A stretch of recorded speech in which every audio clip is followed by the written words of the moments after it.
اچھا سر، اب جب آپ ادھر پہنچ گئے، مطلب کتنے لوگ آپ کے ساتھ رام گڑھ میں تھے قید، اور وہاں سے آپ لوگوں نے کوئی کوشش نہیں کی کہ ہم لوگ یہاں سے نکلیں، بھاگیں یہاں سے، فرار ہو جائیں؟ دیکھیے یہ تو جب یہ ہو گیا تو انیشلی تو ہم اسٹنٹ تھے سارے، نم ہو جاتا ہے بندہ، لیکن بعد میں جب آہستہ آہستہ ہمارے ہوش واس ٹھکانے تھا، ہم نے کہا پہلی چیز تو یہ ہے کہ ہم نے بھاگنا ہے یہاں سے، رہنا نہیں ہے یہاں پہ؟ رہنا نہیں ہے یہاں پہ. ہم نے جو ڈھاکہ میں تھے ہم لوگ یہاں پہ ہم نے تیاری شروع کر دی، جو جہاں جہاں بھی تھے ہم نے تیاری شروع کر دی کہ جن کو نکلنا ہے ہم نے، مطلب مختلف ہیلے بہانے سے کوئی انڈین کرنسی اکٹھی کر لی. مطلب وہاں پہ اگر انڈیا سے نکلنا ہے آپ نے، کوئی یہاں سے تو باہر ادھر نکلیں گے تو یہ بنگلہ دیشی سارے پکڑ لیں گے آپ کو سکھ. تو تیاری تو وہ تھی ہماری. جب بہرحال ہم ٹرین سے بھی کچھ اٹیمپٹس ہوئی، لوگوں نے ٹرین سے بھی جمپ لگایا، ہم لوگ ہمارے اس میں نہیں تھا کسی میں بھی، کسی اور ٹرین سے؟ کسی اور ٹرین سے. شجاعت لطیف ہیں لاہور میں رہتے ہیں، کبھی ان سے بھی آپ انٹرویو لیجیے گا، آپ کو پتہ چلے گا کہ کیا. بالکل ٹھیک.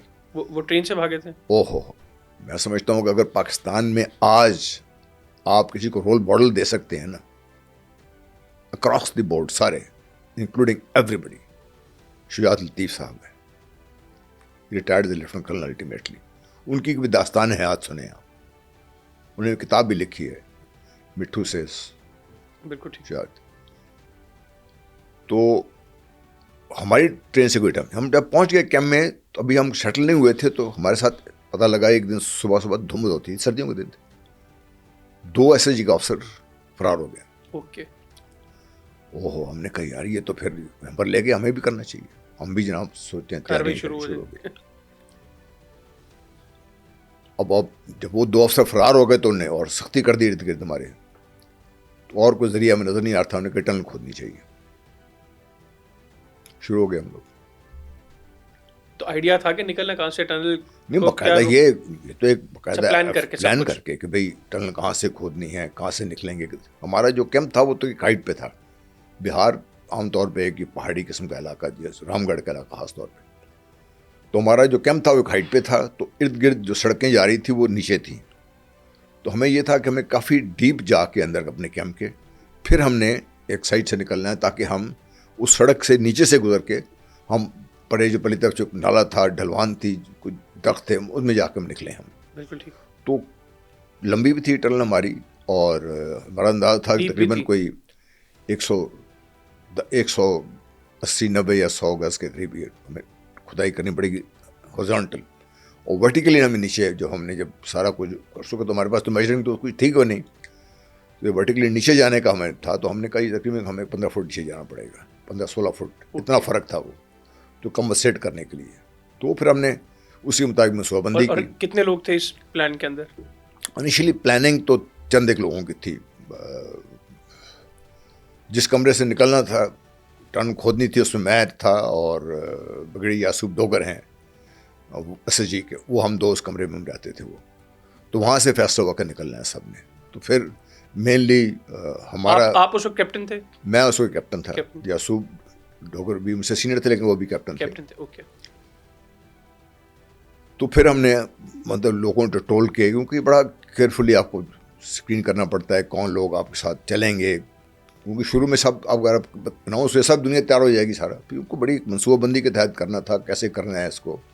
پھر ہمیں کوئی انجینئرس کی ضرورت تھی کہ بھائی ٹنلنگ کرنی کیسے، ہمیں تو نہیں پتا کیسے کرنی ساری. ہم زمین کھودتے جائیں گے تو جائیں گے ہم سے. پھر ہمیں وہاں ٹیکنیکل سپورٹ بھی چاہیے تھی، تو اس میں ہماری جو الیکٹریکل میکینیکل انجینئرنگ کے لوگ تھے، ان کا آفسز تھے، ان کو بھی ہم نے.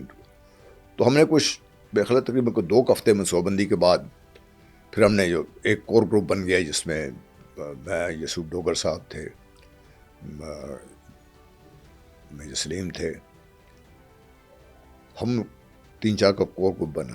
پھر ہم نے لوگوں کو جب شامل کیا، بیچ میں جنرل اکمل ہیں، ریٹائر ہو چکے ہیں، وہ ہمارے وہ انجینئرس کے ہیں، تو انہوں نے ان کی انجینئرنگ سپورٹ تھی. اور ایک میجر ذوالفقار تھے، کرنل اس وقت کیپٹن تھے ذوالفقار، یہ ای ایم ای کے تھے کہ ہمیں جو اس کے لیے پھر ہمیں ڈگنگ ٹولز جو بنانے تھے ان میں مدد چاہیے. ڈگنگ اور ہمیں ڈگنگ کا پتہ ہی کوئی نہیں تھا کہ کیسے کرنی، ہاتھوں سے تو نکالنا نہیں تھا. تو ٹول تیار کرنے میں، پھر ہمیں باقی سب کچھ کرنے میں، تو تقریباً کو ہمیں 2-2.5 ہفتے لگے اس میں. تو وہ کیا پھر کام شروع کر دیا ہم نے, دھڑا دھڑ شروع ہو گیا کام. ہم جب کافی نیچے چلے گئے, نیچے جا کے پھر ہم نے ایک کمرہ بنایا چھوٹا سا. اچھا. اس کمرے میں چونکہ سامان جو تھا نا وہاں پہ رکھنا تھا ہم نے, سامان تو باہر نہیں لا سکتے تھے ہمیشہ, اور جتنی کھدائی ہوتی تھی رات کو مٹی وہاں پہ اکٹھی ہوتی تھی, پھر اگلے دن اس کو ڈسپوز آف کرنا تھا. مٹی بھی بے صاف نکلتی, ہمیں اندازہ نہیں تھا کہ مٹی نکلے گی کتنی, اور مٹی ہم اس کو غائب کیسے کریں گے. ہم نے سیکنڈ ورلڈ وار کی مووی دیکھی ہوئی تھی, گریٹ اسکیپ کی, کچھ وہ اندازہ تھا. لیکن ہم نے جب دیکھنا شروع کیا کہ بھئی مٹی ہے اتنی زیادہ, اس کا ڈسپوزل ایک باقاعدہ چیلنج وہ بن گیا ہمارے لیے. تو کمرہ بنایا, وہاں پہ سارا سامان تھا, پھر کپڑے رکھے ہم نے وہاں پہ جو کھودائی کے لیے کام کرتے تھے. اس سے باہر نکلنے سے پہلے ہم وہ کپڑے چینج کرنے پڑتے تھے ہمیں, وہ آپ ہاتھوں نہیں نکل سکتے, وہ کسی وقت بھی سرچنگ شروع ہوتی تھی ہمیں.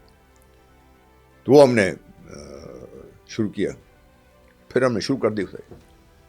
میں خلا کو 3 مہینے کی ایفرٹ تھی, ابھی ایگزیکٹلی مجھے یاد نہیں آ رہا. لیکن سڈنلی شام کو میں آفٹر نون کا گرمیاں تھیں, میں خیال کہ یہ آپ سارا کیمپ فالن ہو جائے. انڈین پہنچ کے سرچ شروع ہو گئی, اور وہ سیدھا تیر کی طرح اس کمرے میں گیا جہاں پہ ٹنل بن رہی تھی. جب اس طرف گیا تو میرا یاسف ڈوگر ساتھ بیٹھے ہوئے تھے, سلیم ساتھ بیٹھے ہوئے تھے, ہمارا دل بیٹھنا شروع ہو گیا. اور اس وقت آپ کتنا کام آپ مکمل کر چکے تھے؟ میرا اپنا خیال یہ تھا کہ 1 مہینہ ایک اور اگر لگتا تو یا اس سے بھی کم میں ہم نکل جاتے اس وقت. یعنی آپ قریب پہنچ گئے تھے. ٹائم زیادہ میں اس لیے لگ گیا کہ رستے میں راکس آ گئے بیچ میں سے, تو راکس کے ارد گرد سے نکلنا, راک توڑنا تو ہمارے پاس میں نہیں تھا. تو پھر راک کو آپ نے اسکرٹ کرنا تھا, اور جتنے آگے جا رہے تھے اتنا آپ کے ایئر سپلائی کا مسئلہ بن جاتا ہے, کیونکہ اندر تو سانس لینا بڑا مشکل ہو جاتا ہے, اور ایئر سپلائی کا مسئلہ تھا, وہ پمپ آپ کو بنانے ہر بن پر. تو یہ تھوڑا پھر لائٹ آپ نے لے کے جانی تھی, وہ کندر آپ اندھیرے میں کدھر نہیں کھول سکتے آپ. تو یہ سارے مسائل تھے. پھر مٹی کو ڈسپوز آف کرنا تھا. ہم نے ایک ساتھ ہمارے جو تھا نا کمرہ خالی تھا, تو ہم نے انٹرم میجر کے طور پر اس کمرے کی جو فالس سیلنگ تھی نا اس کو مٹی ڈالنے شروع کر دی. اچھا. وزن ٹھیک ٹھاک.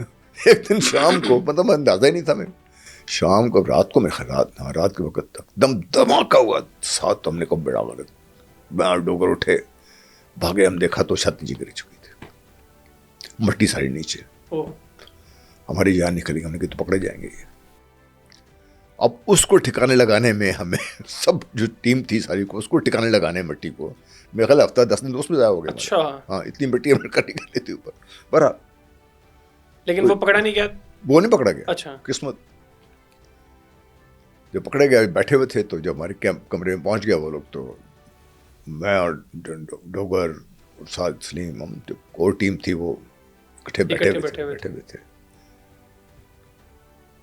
تو جب وہ پہنچے اندر جا کے ان کے, تو ایک دم بھاگ دوڑ شروع ہو گئی. ان کے جو 4-6 لائٹ انفینٹری بٹالین تھی جو آئی ہوئی تھی, ان کے جو سی او تھے بڑے, سب کیمپ کمانڈر باغے پہنچے وہاں پہ جا کے, اور جیسے باہر نکلے ان کی باتیں کلی ہوئی تھی, اور انہوں نے جو نعرے لگائے کہ you wanted to escape, we'll cut you. آ کے کھڑے ہو گئے سامنے. اس نے کہا جی اس کمرے میں رہتے کون کون ہے. تو میں اٹھنے لگا, تو ایک طرف سے ڈوگر, ایک طرف سے سلیم, انہوں نے میرے کندھے پہ ہاتھ رکھ دیا, مجھے دبا دیا, خود کھڑے ہو گئے. مطلب میری جگہ, میں چونکہ یونیورسٹان میں سے, میری جگہ میرے صاحب نے اپنے آپ کو پیش کر دیا. ڈوگر خیر تھا. اب یہ پتہ نہیں تھا کہ ساتھ ہوگا کیا. بہرحال وہ پکڑے گئے بیچارے, ان کو سزا ملی, اور میری خاطر انہوں نے قربانی دی, سزا کاٹی انہوں نے. کتنی دیر کی سزا؟ ان کو 1 مہینہ تو انہوں نے قید تنہائی میں رکھا نا, بالکل ڈارک, کوئی لائٹ, کوئی کچھ نہیں. 1 مہینہ اس میں رکھا. اس کے بعد مہینہ میں خلاور انہوں نے پھر رکھا, پھر واپس آ گئے کیمپ میں. جب واپس آ گئے تو خیر naturally I was very emotional بھی ہم تھے سارے, جذباتی بھی تھے. بارہ تو ڈوگر صاحب آئے, واپس آئے, تو پھر ہم دوبارہ پھر روم میٹ بن گئے. اچھا. کیونکہ فرسٹریشن ہماری نہیں گئی. فیئرنس نے ہم نے کہا جی پھر ابھی ہم نے کہا جانا نہیں ہے, جانا ہے بس ہم نے. تو اس وقت یہ لوڈ شیڈنگ کا طرف ہمیں بعد میں پتہ چلا, اس وقت وہاں پہ لوڈ شیڈنگ ہوتی تھی. اوکے. اچھا, ہمیں یہ نہیں, ہم دیکھو ڈسپریشن اور فرسٹریشن اتنی زیادہ تھی کہ ہم نے یہ بھی نہیں سوچا کہ ٹائم کتنا لگتا ہے, اگر ہم نے جانا ہے باہر تو کیسے جائیں گے. بس ہم نے کہا جانا ہے جی, اور یہ ہم نے کہا اس طرف سے چونکہ نزدیک ترین ہے, ہم نے اس کے سے شدید گرمیاں تھیں تو ہم چرپائیاں باہر میں رکھنے کی اجازت تھی, وہاں میں ہم لیٹے ہوتے تھے. تو ہم نے جس دن رات کو جانے کا فیصلہ کیا, اس دن ہم اپنے جو کپڑے تھے قیدیوں والے کپڑے اتار کے, قیدیوں پر باقاعدہ نشان لگائے ہوئے تھے, دوسرے کپڑے پہن کے انڈین کرنسی جیب میں رکھ کے ہم تیار ہو کے بیٹھے. جیسے ہی لائٹ گئی میں اور ڈوگر بھاگے, سیدھا ہم نے جا کے وہ تاریں جو تھی, اب تاروں کا بھی ایک تھا لیئر تھی, اس کے بیچ میں رستہ تھا جس میں گھاٹ پر تھی, اس کے پیچھے دوسری تاریں تھیں. ہمارے ہاتھ, ہم نے وہ بھی نہیں پہنا ہوا تھا کچھ بھی کہ ہاتھ اپنے تاروں سے, وہ خاردار تاریں تھیں. وہ ہم چڑھنا شروع ہو گئے, سڈنلی لائٹ آ گئی. اچھا,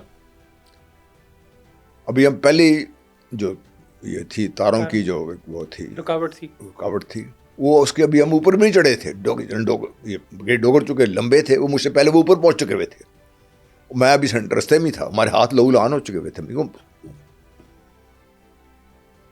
تو جب نیچے دیکھا تو سنتری کھڑا تھا. اچھا, تو ڈوگر نے بڑے ہاتھ مارا مجھے, اب بھاگو. ہم نے جمپ لگائی پیچھے اور بھاگے واپس. جب تک سنتری کو ہوش آئی, ہم واپس آ چکے ہوئے تھے. اس کو سمجھ نہیں آئی کہ ہوا کیا. وہ جب تک اس کو ہوش آئی نہیں کہ کیا ہو کیا رہا تھا, اس نے شور مچانا شروع کیا, اس وقت ہم واپس آ چکے ہوئے تھے. اچھا, بہرحال دیٹ واز, مطلب میں کہتا ہوں کہ اس کا تو پاگل پن کی حد تک, مطلب بیوقوفی کی حد کہہ لیجیے آپ اس کو, کہ کوئی منصوبہ بندی نہیں ہے اس میں, بس صرف جانا ہے اور سوچے سمجھے بغیر اٹیمپٹس لے.